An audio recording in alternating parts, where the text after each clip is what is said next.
And another post-match commentary video versus 血色玫瑰 or 血色玫瑰, which is bloody roses. I think it's just a pure Chinese guild. I think 90% are named after Chinese names. There was a guild that we fought before that it was actually just like random. People were saying that they actually just made up random Chinese words, which is pretty funny. But I don't think this is the case for this one. Anyways, this fight was pretty self-explanatory. Light bait, you got 2 dark elemental, no real threat. You could bring any damage dealer on this one, it would work. I brought Yufine just because she has way more, I think, way more power in general. Like I used to use Luna in this type of team comp. Yeah, so like my Yufine is built pretty well, so I like using her. Plus Momo as well, so more damage with the elemental advantage. This one wasn't too tough. A pretty old school, I think, thinking process in terms of Guild War defense. It's really sustainy. Like with MLCC and a Robbie and a Momo, it's like pure sustain, but there is no what do you call it? There's no like the arena punishment, the lightning. There's no lightning, so you're not gonna time out or anything like that. Well, I guess you could time out, but yeah, there's absolutely no way you can do that now in the current meta. You can't stall them out. I think the only possibility to even stall out at this point of the game is that if Fire Corvus was returned to the way he was in the previous update, in terms of like he was really annoying, he self-healed a lot.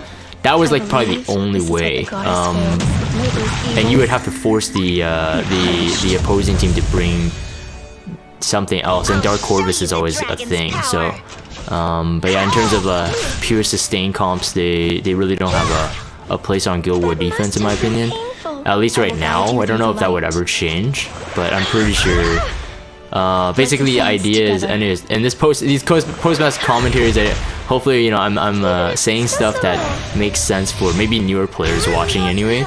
But yeah, in these in Guild War defense, you don't want to go too sustainy, because the less threat you bring, the more threats the offensive team brings, and that will always pretty much cancel out, no matter how much power you have in your healing, in your tanks.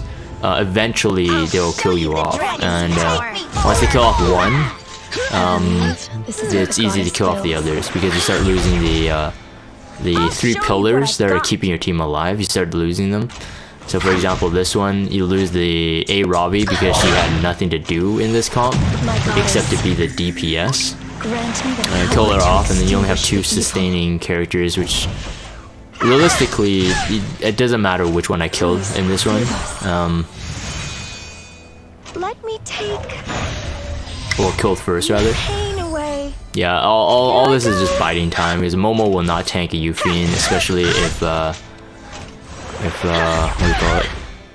I get the S3 up. So that must have been painful. I think I autoed this part. I think I actually went AFK for this part, if I remember correctly. So we might be sitting here for a bit on this first bit of the round. I think. No, I didn't. I don't think I'm AFK. No, I think I am AFK.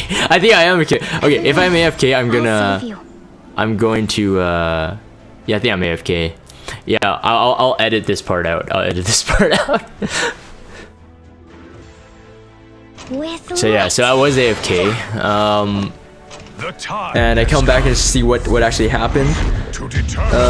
So went for the invincibility there. The idea on this is that I keep my S3 heal, and that the Mei Chloe dual attack will not dual attack into the Sirmia.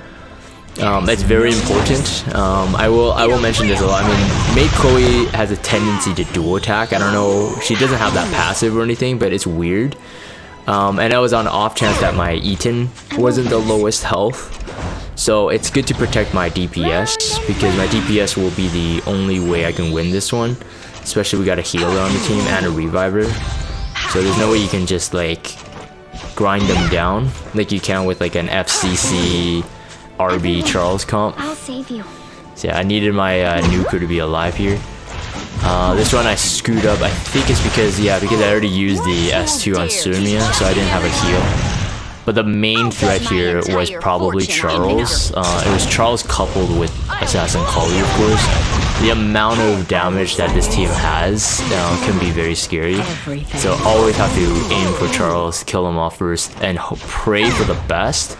In terms of like no dual attacks, no Dust Devil, no RNL, stuff like that. This one, like no matter what I had to do, I had to do the S2 on her, even if it meant my Ethan would die. Everyone, I'll save you. The only reason because is if I had invincibility to him, Assassin Kali would have killed either Surmia or my Akates, and that's just no go. But this one was no problem. I didn't really need to soul burn this on the Chloe, but it had the souls, why not? I don't remember what artifact. Oh, it was a Dust Devil, yeah. So the Dust Devil proc, like, yeah, you can see that Dust Devil procs are pretty scary. I won't lose.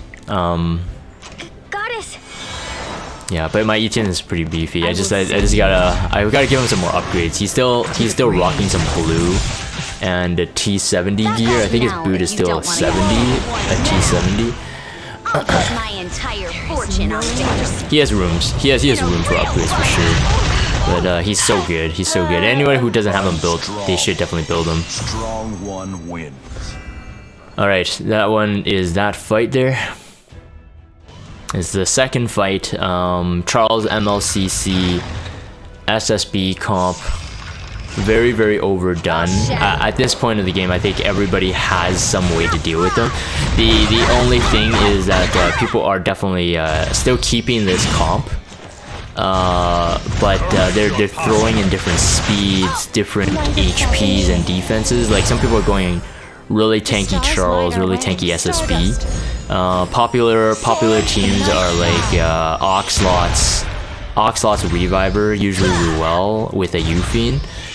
They nuke out the Charles first, and it doesn't matter what happens. There's no way the MLCC can kill the Ruel. If your Ruel is good, in terms of like no provokes from the MLCC, it's probably just better to run a Potion Vial, to be honest, on a Ruel. Some people are building MLCCs with 150 effectiveness as well, so it could throw you off for sure. This one I was debating which one I should kill first. I usually like to kill off the SSB before the Charles, because if it's a slower Charles than SSB, because the attack buff on an SSB can still kill my grass units sometimes, or earth units rather. But this one I ended up killing the Charles. I sometimes debate. It depends for me.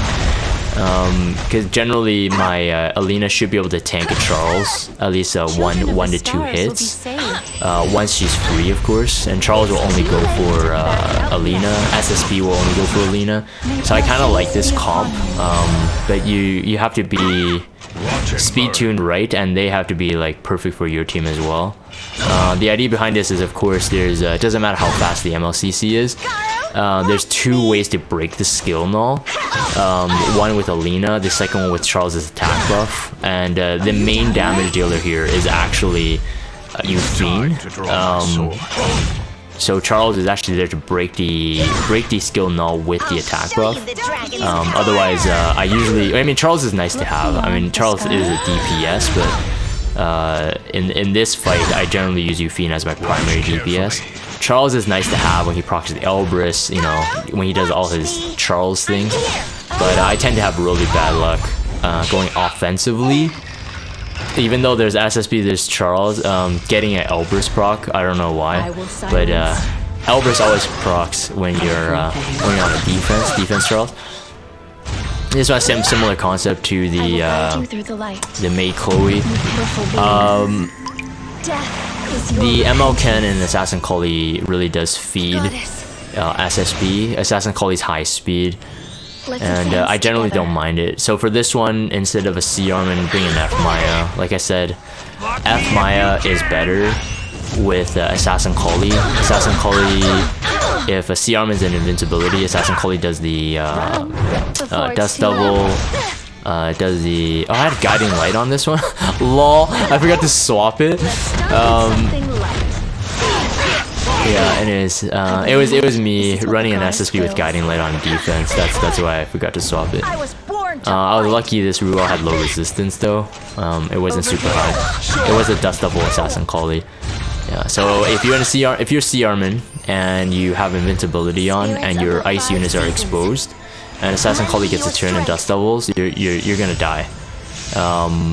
It's a high possibility to die. Rather, I should put it that way.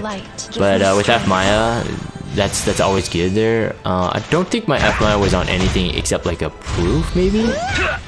I don't remember now. But yeah, that Ruel can sustain multiple targets, so SSB is like very counter Ruel. Ruel is forced to heal the others and stops healing herself. Be punished. Yeah, even if she had high resistance, the only and Rengar Specialty Drink will ignore the defense if I had it. I'm talking about a high defense, high resist Ruel with high speed. If there's an assassin collie on the team, it will feed the SSB a lot. So doesn't matter how strong that Ruel is, eventually she will die, especially if you have drink, because you will ignore partial defense. Yeah, that does double. I'll accept your deal. Right, so that was that fight. That's the end of that commentary there. Well, shall we go back to the beach? And the very last fight versus Fish, I believe he was a fort or a stronghold.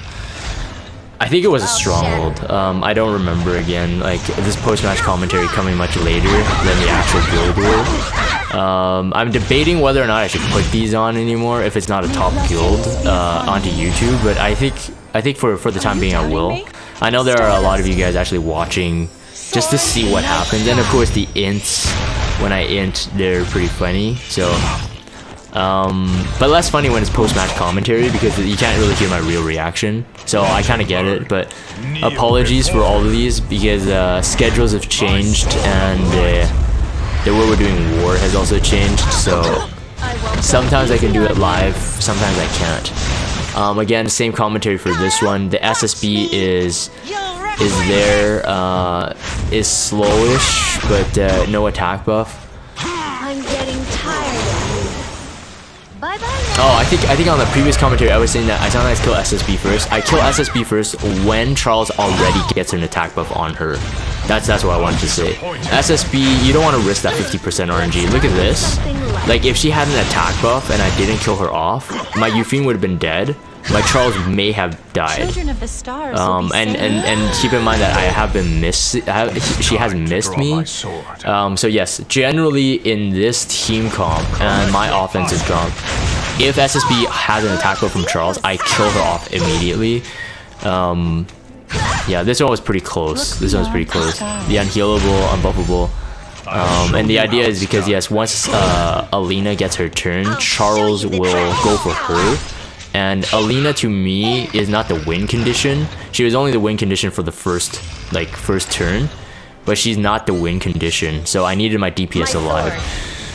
Anyways, the second one, this one's pretty easy. With Lilibet's new exclusive equipment, and I have triple immunity, there was no way I could lose this one. Although I have to say, I fought a guy in arena.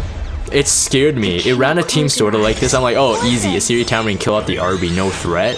The Assassin Cartuja was built as a pure damage dealer. It did a 12,000 HP like crit damage S3 on my MO Charlotte. At this point of this recording, I have MO Charlotte now. That's why. Anyways, just saying that A card, it can be scary. He must have been max molded. I didn't check. But yeah, but generally, Assassin Cartujas are not very scary, especially in this fight. Get ready.